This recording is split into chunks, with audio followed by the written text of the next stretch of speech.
Shalom. Pada kesempatan ini kita akan membahas nabi dan nubuatan dalam gereja zaman now.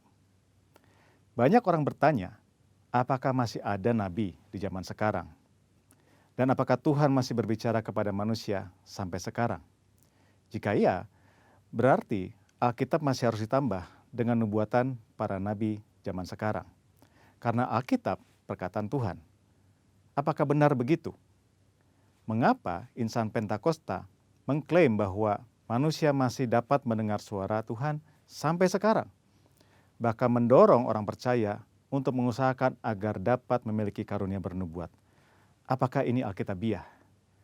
Mari kita melihat apa yang Alkitab katakan mengenai hal ini. Di dalam Perjanjian Lama, Tuhan mengangkat para nabi sebagai saluran untuk menyampaikan pesan-pesannya kepada umat Allah. Mendengar apa yang disampaikan para nabi sama artinya dengan mendengar perkataan Allah sendiri. Bahkan nubuat para nabi memiliki otoritas untuk dicatat dan menjadi bagian dari Alkitab. Sementara itu, dalam Perjanjian Baru, Tuhan menunjuk para rasul sebagai saluran untuk menyampaikan pesan Tuhan. Dan seperti nabi-nabi dalam Perjanjian Lama, apa yang mereka sampaikan memiliki otoritas untuk dicatat dan menjadi bagian dari Alkitab.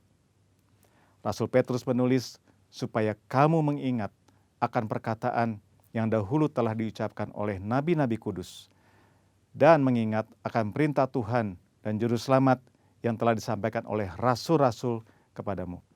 Dari sini kita dapat menarik kesimpulan, para rasul dalam gereja mula-mula setara dengan para nabi dalam Perjanjian Lama. Apa yang mereka sampaikan melalui inspirasi Roh Kudus memiliki otoritas sebagai firman Tuhan. Namun, selain para rasul, Alkitab Perjanjian Baru mencatat bahwa di dalam gereja juga ada orang-orang yang memiliki karunia sebagai nabi. Di dalam 1 Korintus 12 ayat yang ke-28, Paulus menulis, ada orang-orang yang Tuhan tetapkan. Pertama, sebagai rasul. Kedua, sebagai nabi. Ketiga, sebagai pengajar. Dan selanjutnya, mereka yang mendapat karunia, mujizat, menyembuhkan, melayani, memimpin, dan untuk berkata-kata dalam bahasa roh. Mengapa Rasul Paulus menulis ada yang pertama, kedua, dan yang ketiga?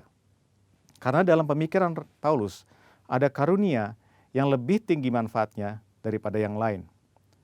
Dalam ayat 31, Paulus menulis, jadi usahakanlah untuk memperoleh karunia-karunia yang paling utama. Karunia manakah yang paling utama?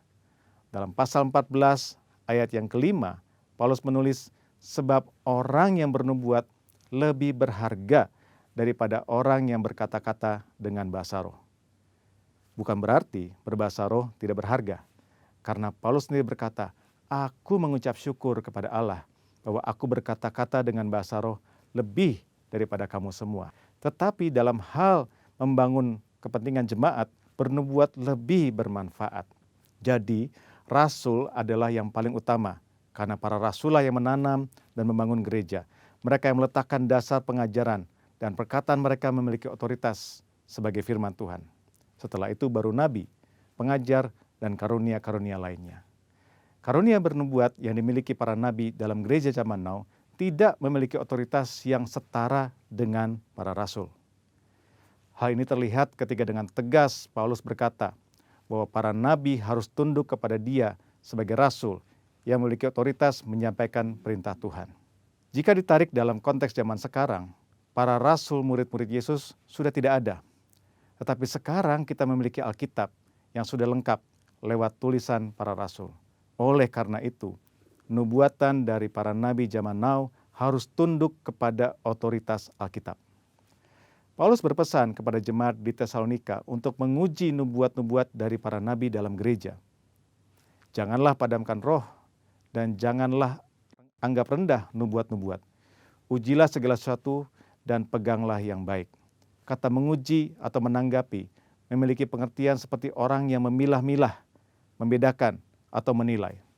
Standar apa yang digunakan? Firman Tuhan. Lalu, jika nubuatan seorang nabi tidak lolos uji, apa konsekuensinya? Dalam Perjanjian Lama, nubuatan para nabi memiliki otoritas setara dengan perkataan Tuhan sendiri.